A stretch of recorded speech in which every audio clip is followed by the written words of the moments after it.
وهم يعلمون وإذا لقوا الذين آمنوا قالوا آمنا وإذا خلا بعضهم إلى بعض قالوا أتحدثونهم بما فتح الله عليكم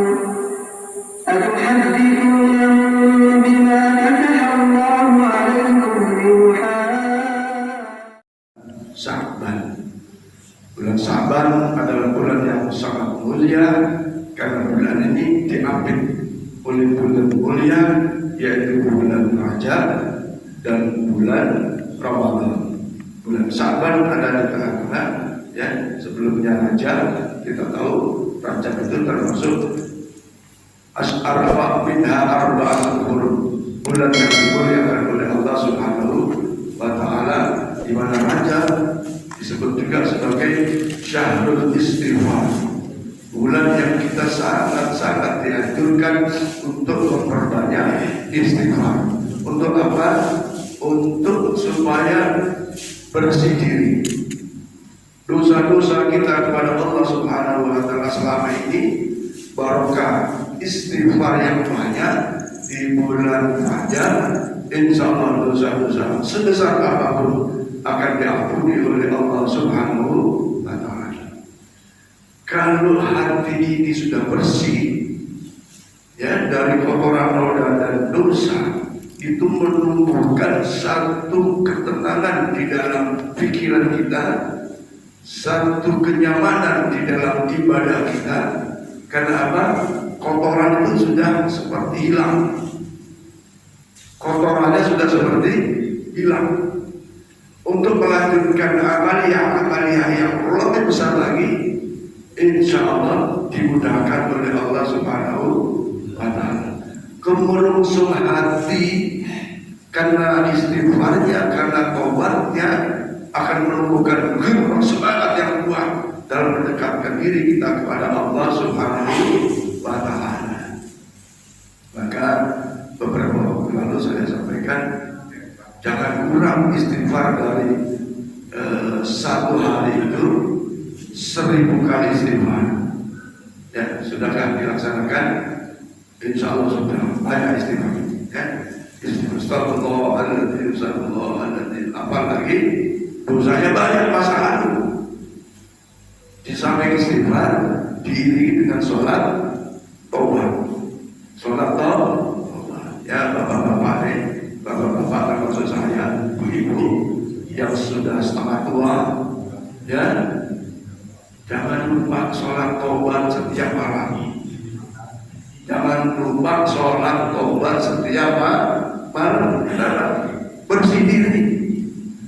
Kita ini masih ada rasa, ada ibadah mungkin kurang ikhlas, kurang bersih masa ini itu. Dan nyata pada diri saya, kita ini level-level kita ini sesungguhnya ya termasuk rendah. Karena kata Rasulullah itu, orang yang imannya sempurna, ya, orang yang imannya baik itu adalah orang yang mau berbuat kebaikan kepada orang yang berbuat jahat kepada kita. Ya, Bu, ya. Orang yang terbaik imannya itu, yang baik imannya itu, yang sempurna amaliyahnya itu, berbuat baik kepada orang yang berbuat jahat kepada kita. Nah, saya kan kita ini kadang-kadang, wah, makasihku itu baik, maka saya berbuat baik. Oh, Pak Mayus ini contohnya. Pak Mayus itu tidak baik, akhirnya saya tidak mau berbuat baik sama Pak Mayus. Padahal yang terbaik itu adalah ahsan ilaika, ya. Berbuat baik pada seseorang, walaupun seseorang itu menjahati kita, ya. Walaupun orang itu berbuat jahat sama kita, tidak gampang itu. Dikata Gus Bahar min jumlatil auliya, orang-orang wali itu cirinya itu, ciri-ciri orang baik, orang-orang sebagai kekasih Allah itu, ya, orang itu jahat sama kita, tapi kita berbuat sama dia. Nah, hati kita itu kayak gitu. lagi banyak rezekinya, alhamdulillah, ibadahnya kuat, ibadahnya sudah. Tapi giliran apa yang kita minta tidak dikasih atau belum dikasih atau masih ditunda sama Allah itu kayaknya mana sih saya udah berdoa gini gitu kok belum dijawab. Maka Sayyidul Istighfar, bulan-bulan istighfar dengan tobat dan seterusnya itu insya Allah hati kita, jiwa kita bersih dari noda, dari kotoran dan noda.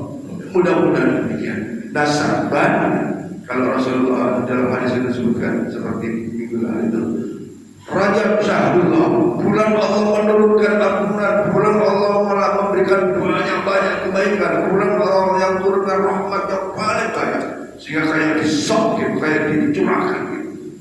Nah, Sya'ban Syahri, Sya'ban bulanku. Kenapa disebut bulanku? Karena ternyata surat atau ayat yang berbunyi Bismillahirrahmanirrahim, Innallaha wa malaikatahu yusholluna 'alan nabi ya ayyuhalladzina amanu shallu 'alaihi wa sallimu taslima itu turun pada bulan Sya'ban.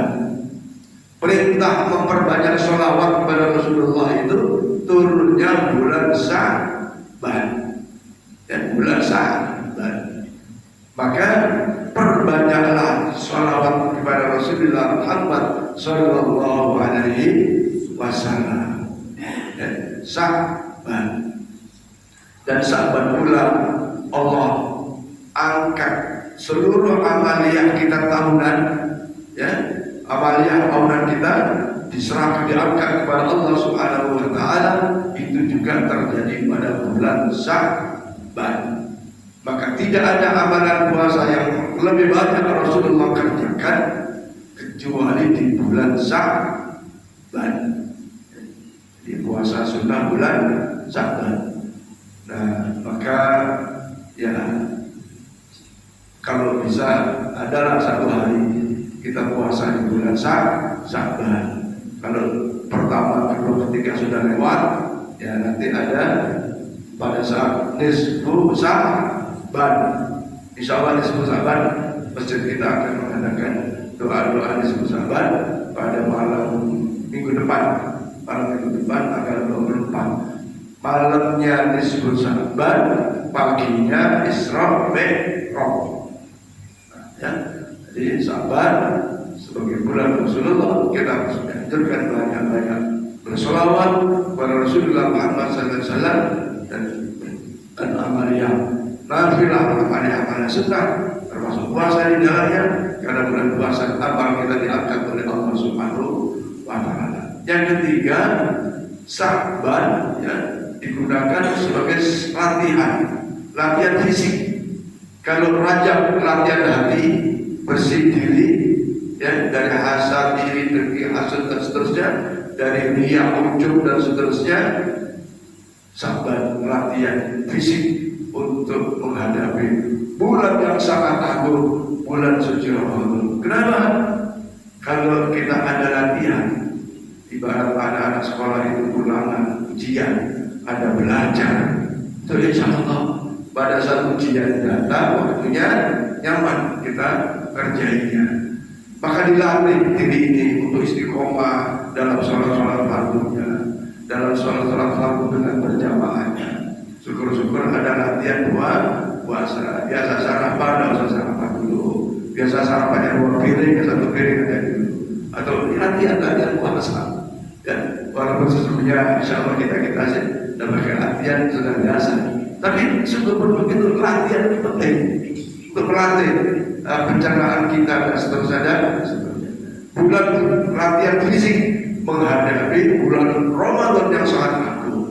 Jangan sampai datang Ramadan, terawihnya malas, ya, baca Qur'annya malas, sehingga ke masjid, tak sholat jamaah itu sayang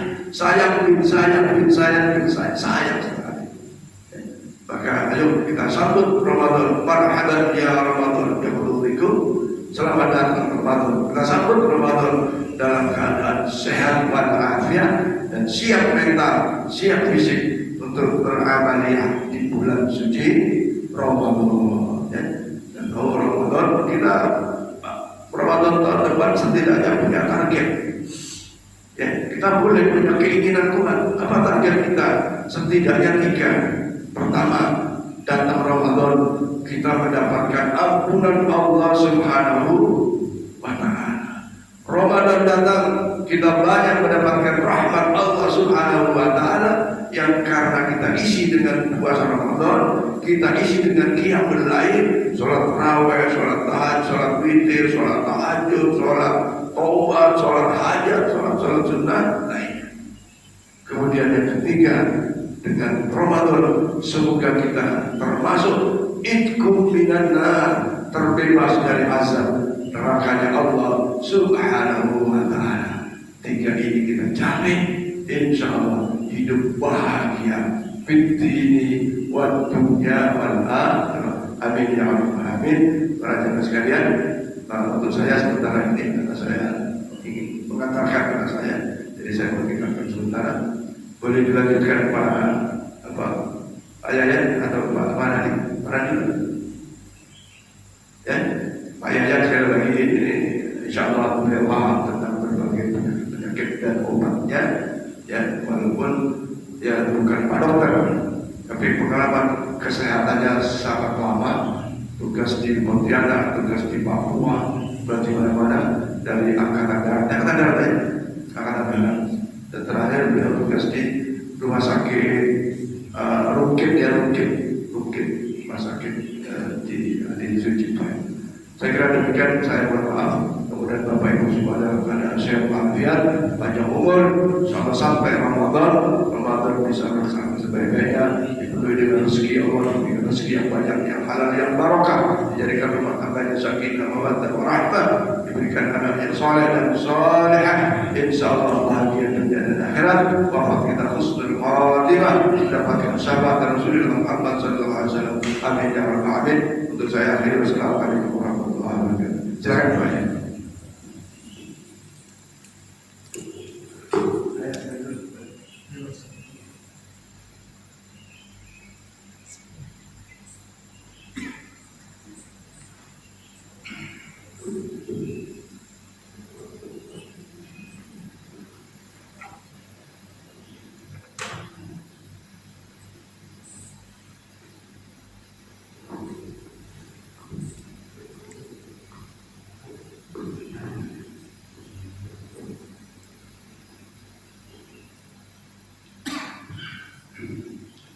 Assalamualaikum warahmatullahi wabarakatuh.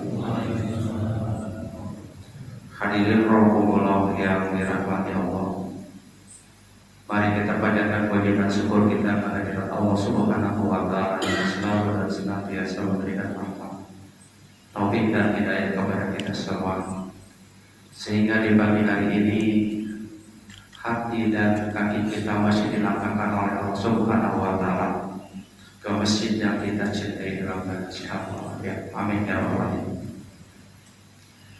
Saya bukannya menggarui atau memberikan sesuatu yang lebih pada diri saya, tapi mari kita share dari ilmu dan pengalaman yang telah saya miliki selama ini.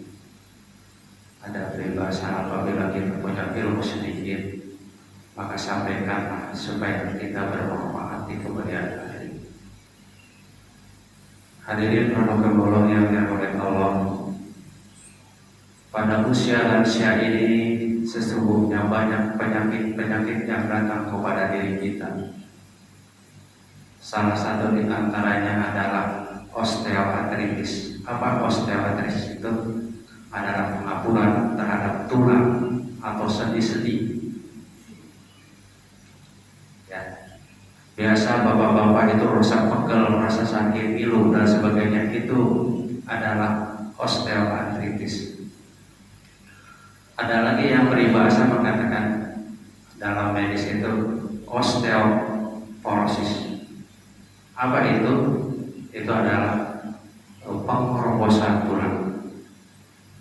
Dari mana itu terjadi osteoartritis? Biasanya kita aktivitas di saat kita muda itu berlebihan, sehingga adanya suatu pengikisan daripada sendi-sendi tulang itu, terjadi regenerasi, penurunan fungsi. Pada dasarnya manusia di dalam lansia ini Allah telah mengurangi nikmat kita, yaitu dikurangi. Otot-otot kita kekuatannya dikurangi adalah 30% ibu-ibu. Makanya ibu-ibu kalau jalan itu cepat, capek. Betul nggak Bu? Nah, itu Allah sudah mengurangi nikmat kita Bu di usia seperti ini. Artinya apa? Itu tanda-tanda Allah telah memberikan kita mau kemana setelah ini. Begitu. Makanya setiap saat kita itu harus tetap mengingat Allah supaya kita diberikan taufik dan hidayah. Nah, bagaimana caranya untuk mengatasi daripada osteoartritis itu, radang atau pengapuran daripada sendi-sendi itu? Pertama kita harus periksa dulu, ya, periksa dulu laboratoriumnya. Di saat usia seperti ini ada 3 komponen yang perlu kita periksa, yaitu asam urat, kolesterol, dan satu lagi adalah gula darah. Nah, kalau ini dikatakan sudah normal, maka tidak ada pengaruhnya terhadap tulang kita. Oh, kenapa masih sakit juga yang dirasakan ini di tulang-tulang saya sendi-sendi ini? Maka periksalah di ronsen. Ya, kalau itu ronsen sudah mengatakan ada pengapuran, itu namanya kan dikatakan osteoartritis. Nah, bagaimana cara mengobatinya? Itu ada berbagai macam obat yang sekarang supaya osteoartritis itu bisa diatasi. Ya, ada namanya D2C. D2C itu apa? Vitamin D dan vitamin C digabungkan. Itu cukup lumayan ya harganya Bu, tapi insya Allah mungkin Ibu terjangkau. Untuk mengatasi hal tersebut, boleh Ibu mengkonsumsi sehari 1. Insya Allah tulang-tulang Ibu yang tadi pengapuran itu akan terasa enak. Nah, bagaimana caranya untuk mengatasi pembengkakannya atau radangnya? Itu juga ada obatnya, namanya diklofenat. Diklofenat itu adalah komposisinya Ibu ya, tapi jenis atau merek dagangnya banyak. Ada Voltaren, ada Ibuprofen, ada Meloxicam dan lain-lain. Itu boleh Ibu minum sehari sekali. Jadi gabungkan tadi Bu diklofenat dengan D2 itu diminum setelah makan. Kenapa harus setelah makan? Karena pengaruhnya terhadap lambung. Jadi kalau lambungnya kosong akan memperberat daripada lambung tersebut, sehingga Ibu pedih nanti. Apalagi yang punya mah kalau minum itu pengaruhnya ada. Oleh karena itu makan dulu baru minum obat tersebut. Insya Allah Bu, dengan itu Ibu kakinya yang tadinya sengal-sengal, cenut-cenut ya, susah digerakkan. Apalagi sudah bengkak ya Bu ya, di sendi-sendi udah bengkak, itu tandanya asam uratnya tinggi, minimal 10 kalau diperiksa itu pasti.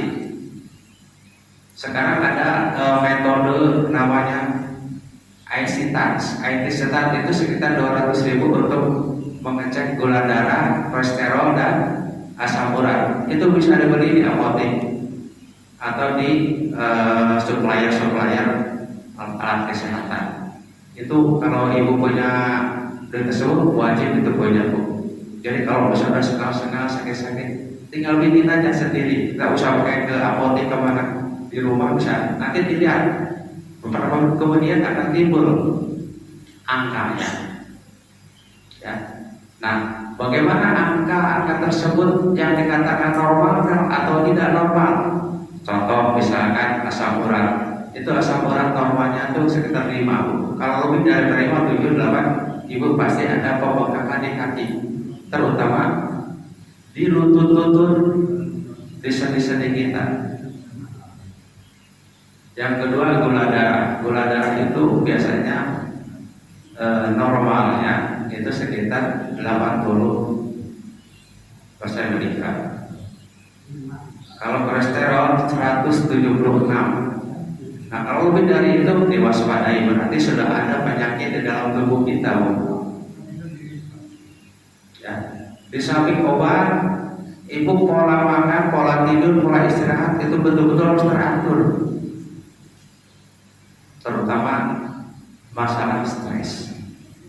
Banyak orang-orang berpenyakit ditimbulkan dari faktor stres. Karena kalau dengan stres itu organ-organ tubuh kita, Bu, yang ada dalam tubuh itu bekerja dengan cepat untuk mengeluarkan racun-racun sehingga badan kita akan sakit. Nah, bagaimana sih caranya pola-pola itu supaya teratur? Terutama yang punya penyakit diabetes, ya, ini diusahakan jam 10 itu sudah tidur, Bu. Lebih daripada itu, ibu misalnya biasa tidurnya jadi jam 12, jam 1, maka timbul diabetesnya akan tinggi. Walaupun ibu sudah berusaha diatur, tapi kalau pola tidurnya masih bisa belum berubah, jam 10 masih belum tidur, itu gula darah kan masih naik, Bu. Ya.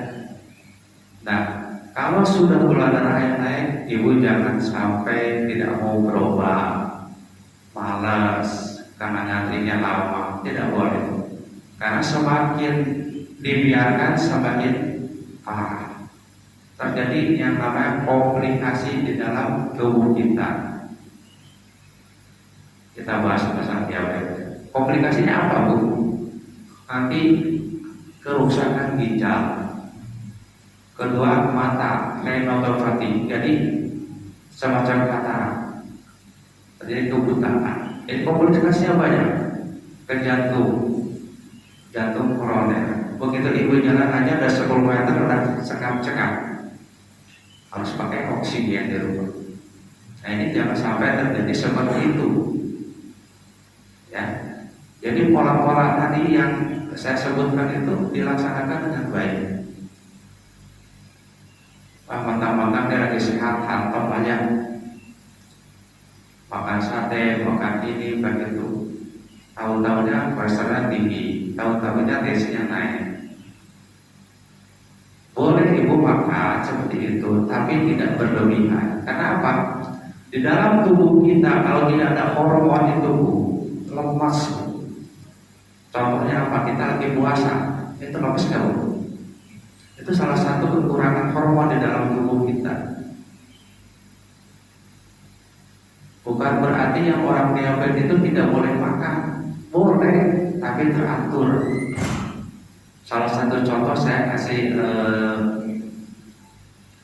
pagi-pagi itu sarapan, biasa sarapan. Sarapannya apa? Kalau paling bagus itu rebus kentang atau kukus kentang atau talas. 1 atau 2, ya. Siangnya baru makan seperti biasa, tapi dengan takaran 1 gelas nasinya. Malamnya lagi sama, kentang. Nah, apa buah-buahannya? Yang paling bagus adalah apel. Karena apel itu akan mengurangi rasa mual. Karena kalau obat daripada diabetes itu timbulnya mual yang kuat. Oleh karena itu dinetralisir dengan buah yang namanya buah apel. Biasanya orang yang diabetes itu malas makan. Karena apa? Pengaruh obat dan efek samping dari obat tersebut. Ya. Nah, dengan apel itu saya pernah pengalaman waktu itu tahun berapa ya? Merawat orang diabetes. Jadi keluarganya udah selalu pasrah. Dianggap banyak ke rumah sakit itu udah mati saja. Tapi saya sebagai seorang profesional kesehatan itu merupakan saudara untuk saya. Bagaimana si ibu ini harus bisa lagi bangun dan beraktivitas. Ya alhamdulillah.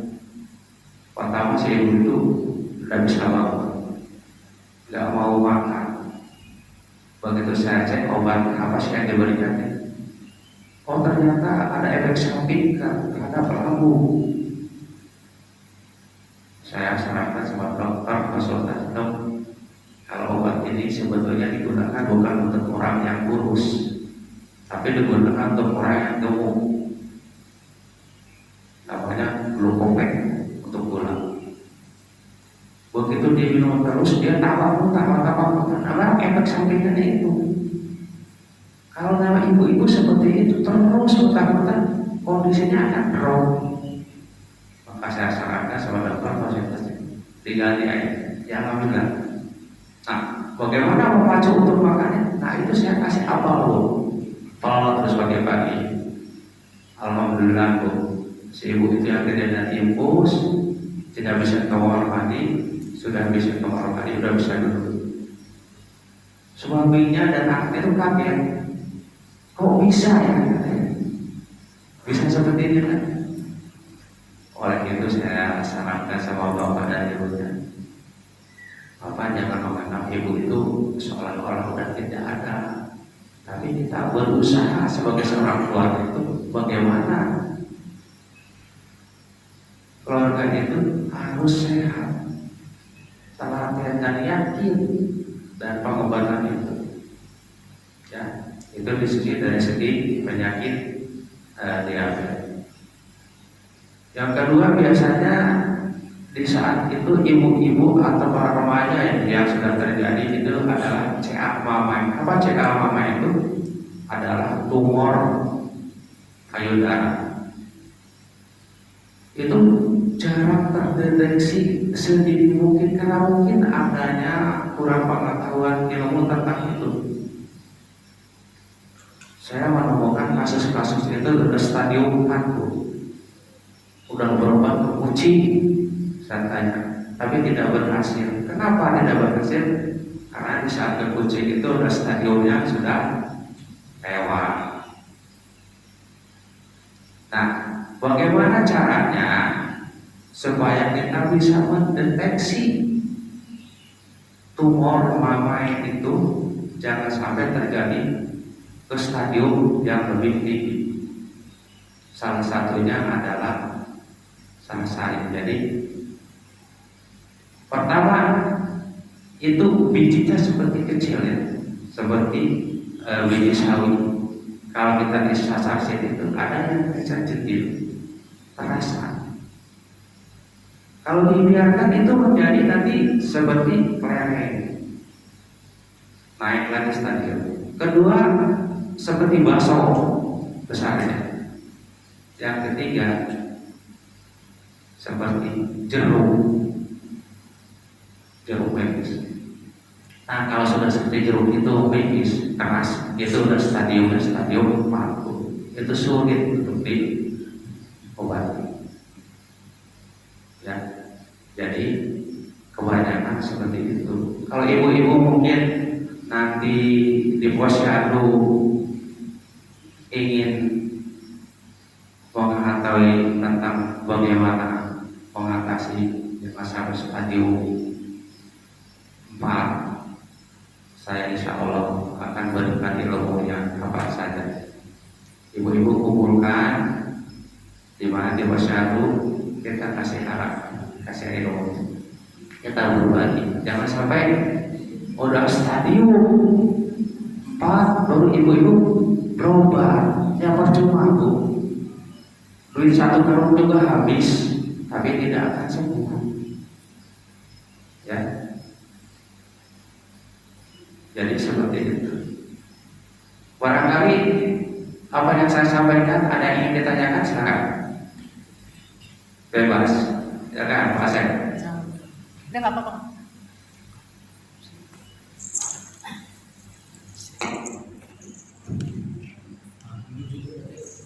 Assalamualaikum warahmatullahi wabarakatuh. Pertanyaan saya ada 2 yang disampaikan kami yang tadi. Sebenarnya bedanya di mana antara asam urat dengan alternatif? Itu satu. Ya. Yang kedua, adakah pantangan-pantangan yang harus dihindari agar kedua penyakit tersebut itu bisa terhindari? Assalamualaikum warahmatullahi wabarakatuh. Baik Pak Syekh, terima kasih. Ini pertanyaannya bagus sekali. Apa bedanya asam urat dengan rematik? Ya kan? Sebetulnya asam urat itu awal terjadinya rematik. Kenapa? Ya. Kalau asam uratnya itu tinggi, itu berarti ada suatu kelainan di dalam ginjalnya, tidak bisa mengeluarkan urin melalui urin. Tahu urin? Tentu jangan. Sehingga dia mengendap di dalam sendi-sendi tulang rawan kita. Sinar urin tersebut.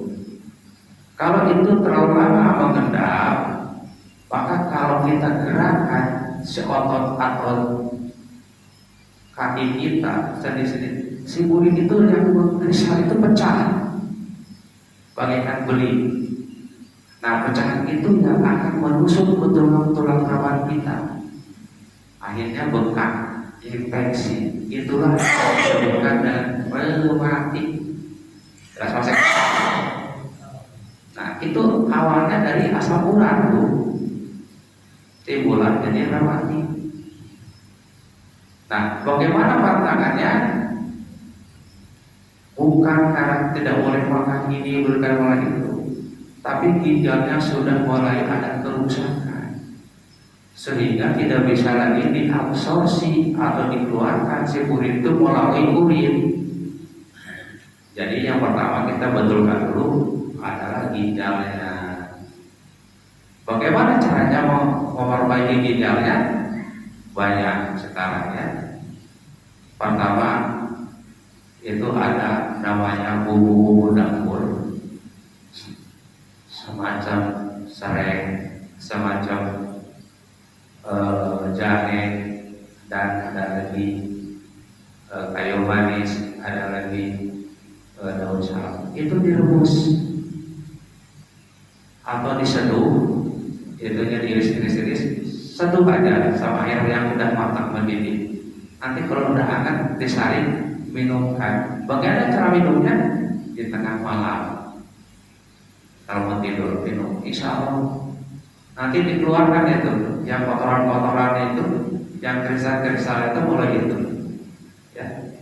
Dan juga radang-radang sendinya itu akan sembuh karena itu mengandung semacam analgetik. Analgetik tahu obat rasa sakit ya. Insya Allah gitu Pak. Jangan selesai kan? Ada lagi yang ingin tanyakan? Silakan Ibu, kalau ada yang ditanyakan.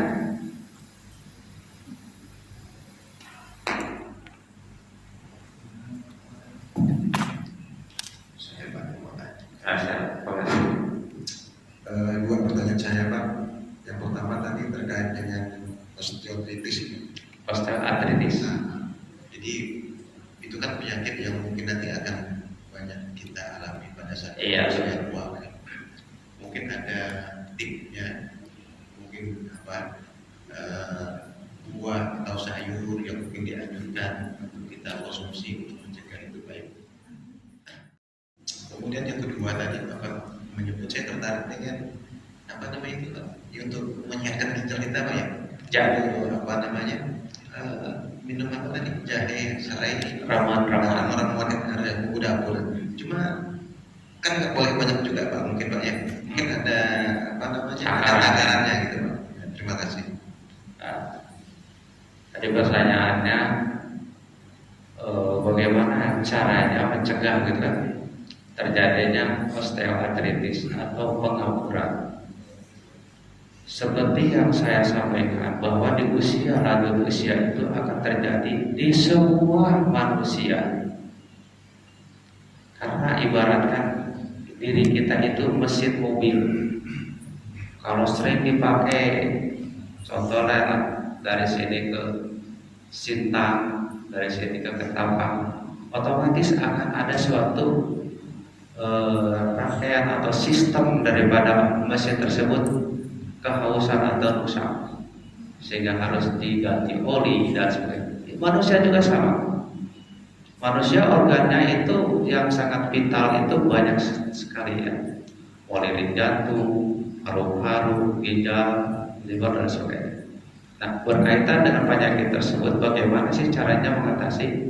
Yang pertama itu harus kita olahraga. Ya, dengan adanya gerak itu maka organ-organ tubuh kita akan menjadi sehat dan kuat. Tapi di saat lanjut usia itu tidak lagi sekuat seperti dulu kita masih usia 35, 25 lari kita kencang, itu tidak boleh juga overdosis dalam latihan. Minimal ibu-ibu, bapak-bapak ya, pagi-pagi itu minimal jalan kaki. Jauhnya berapa? 500 meter cukup. Ya, apalagi ibu-ibu nih misalkan di dapur sibuk, sempatkanlah sampai ke pasar. Kalau bisa pasar bisa dijangkau dengan jalan kaki itu lebih bagus. Tidak usah pakai motor. Bolak-balik berarti 1 kilo udah bagus, sehat ibu. Coba rasakan rutinitas seperti itu. Jangan sampai nanti udah dari sini ibu tidur, waduh itu sangat tidak dibolehkan ya. Tidur, badan kita itu nanti jadi loyo, tubuh kita jadi otot-otot kita tuh atrofik, jadi mengecil, tidak gerak. Ya. Nah, yang kedua bagaimana makanan-makanannya? Apakah harus matang? Ya tidak matang. Yang penting harus tidak terlalu over. Ya, mengakhiri dengan adanya herbal dapur itu. Kalau daun salam itu 3 cukup Pak. 3 lembar, lalu diseduh, hangat-hangat diminum.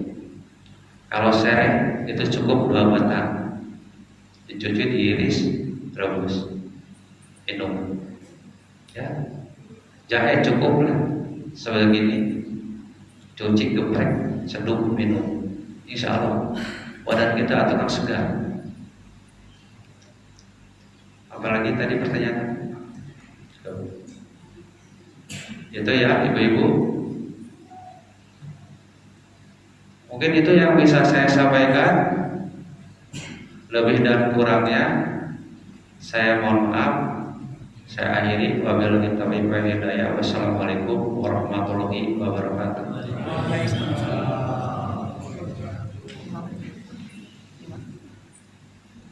5 menit. Bapak Ibu, demikian paparan yang disampaikan oleh Bapak Yayan tentang kesehatan. Jadi memang yang paling penting itu adalah bagaimana kita berikhtiar untuk berusaha mencegah bagi yang masih sehat, ya. Kemudian yang sudah sakit, yang berusaha untuk berikhtiar untuk mengobati.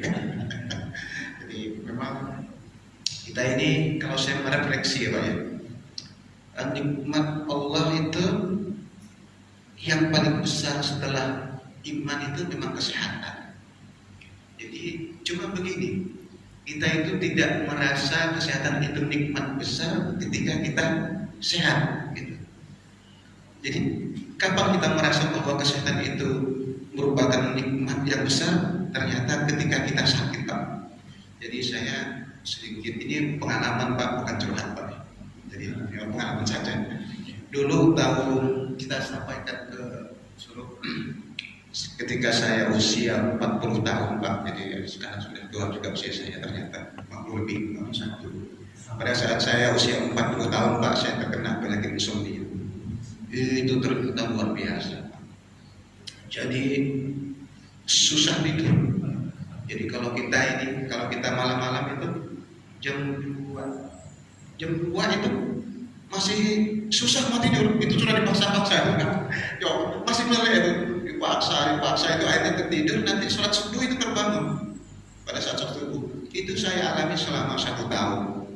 Jadi sedih. Apa yang kita sedih? Kita itu merenung ke masa lalu. Waduh, dulu saya enak banget, ngelihat bantal langsung tertidur kan gitu ya. Kemudian kita juga teringat waktu siang-siang, ini saya kalau siang jam 1 dulu datang dari kerja, enak langsung tertidur. Jadi itu ternyata Pak, harta yang kita kumpulkan rasa-rasanya nih mau kita jualnya, mau cari Pak, kira-kira ini orang yang bisa menyembuhkan saya ini siapa itu. Jadi tabungan kita itu yang katakanlah adalah sedikit-sedikit gitu ya, ada yang ada dengan sedikit-sedikit itu. Kalau saya nih ketemu dengan orang tapi jaminannya 100% untuk bisa sembuh, nah saya jual, tabungan saya habiskan. Nah begitulah besarnya nikmat kesehatan. Jadi saya kadang-kadang itu merenung Pak, kita ini ya orang mati-matian cari duit, kita kerja ini dari pagi sampai sampai sore, nanti istirahat 1-2 jam kerja, pergi lagi untuk kumpul duit. Saya itu berdasarkan pengalaman itu, saya bilang kan. Jadi nanti duit terkumpul banyak pun Pak, ya benar ya, pengalaman saya. Yang ujung-ujungnya juga hanya untuk mengobati agar kita kembali sehat. Maka jadi betul tadi Pak yang disampaikan oleh Pak Yayan itu. Jadi tip kita untuk sehat itu ada 3. Yang pertama pola hidup ya. Pola hidup itu kan pertama pola makan. Pola makan itu memang sekarang kan banyak makanan-makanan yang instan Pak ya. Itu yang kembali lagi saya itu Pak, pengalaman saya dulu di Taruna itu. Ada kawan yang baru usia 30 tahun terkena diabetes. Ada kawan yang baru usia 40 tahun terkena diabetes. Saya tanya, apa sebabnya? Satu kebiasaannya. Saya Pak katanya, kalau pulang dari sekolah nih, kalau tak makan itu Pak, ali-ali ya. Itu ada yang apa tuh yang saset itu, yang sirup ali-ali dia bilang tuh, itu enggak segar badan Pak, enggak segar badan. Tiap hari gitu katanya dimakan. Jadi kalau enggak dimasukkan kulkas, enggak minum itu enggak segar, pokok enggak fresh. Jadi itulah kebiasaan. Umur 30 tahun kena diabetes. Kemudian ada satu lagi teman saya tuh, tapi almarhum sekarang, usia saya lah. Kebiasaannya itu makan sirup ini Pak, macan. Nah pada saat bulan puasa aja nih Pak. Jadi sebetulnya sehat. Jadi saya tanya, apa Pak yang menyebabkan Bapak begini? Seingat saya, dia bilang kan, saya itu Pak setiap bulan puasa, setiap buka itu kalau tidak minum marjan keluarga itu tak enak rasanya badan katanya. Pokoknya tak puas. Nah makanya hati-hati. Itu pola makan. Yang kedua itu memang pola gerak Pak. Jadi kita memang harus bergerak hidup ini, harus banyak olahraga. Olahraga itu kan yang teratur geraknya. Yang minimal tadi itu kata Bapak itu ya 100 atau 500 meter lah kalau gerakan. Kemudian yang ketiga itu adalah gerak pola istirahat kita. Pola istirahat itu diwakili oleh tidur. Jadi tidur itu harus teratur ya. Meskipun mungkin tidak harus 8 jam Pak, kalau saya baca referensi itu tidak harus 8 jam tidur, tetapi harus berkualitas. Ya, jadi kita ini kan susah lah kalau mau tidur 8 jam itu. Dapat 6 jam, 5 jam, tetapi berkualitas itu sudah cukup. Jadi saya kira demikian Bapak Ibu untuk kajian kita pada pagi hari ini. Pak baca doa. Jadi mudah-mudahan pada pagi hari ini pertemuan kita dicatat sebagai amal kebaikan dan membawa berkah kepada kita semua, dan mudah-mudahan berkah dari Allah Subhanahu wa taala. Kita tutup dengan bacaan doa selamat. Bapak Ibu, mari kita mulai. A'udzubillahi minasyaitonirrajim. Bismillahirrahmanirrahim. Alhamdulillahirabbil alamin wassalatu wassalamu ala asyrofil anbiya'i wal mursalin sayyidina maulana Muhammadin wa ala alihi wa sahbihi ajma'in. Allahumma inna nas'aluka sabran fid din wa 'afiyatan fil jasad wa ihsanan fil ilmi wa rizqan wa taqabbalan qabla al-maut wa rahmatan min al-maut wa rahmatan min al-maut. Allahumma hamid alaina fi sakaratil maut wa najata minan nar wa rafwa ila hisab. Rabbana la tuzigh qulubana ba'da idh hadaytana wa hab lana min ladunka rahmatan innaka antal wahhab. Rabbana atina fid dunya hasanah wa fil akhirati hasanah wa qina adzabannar. Alhamdulillahi rabbil alamin. Allahumma shalli ala. Demikian Bapak Ibu, wassalamualaikum warahmatullahi wabarakatuh.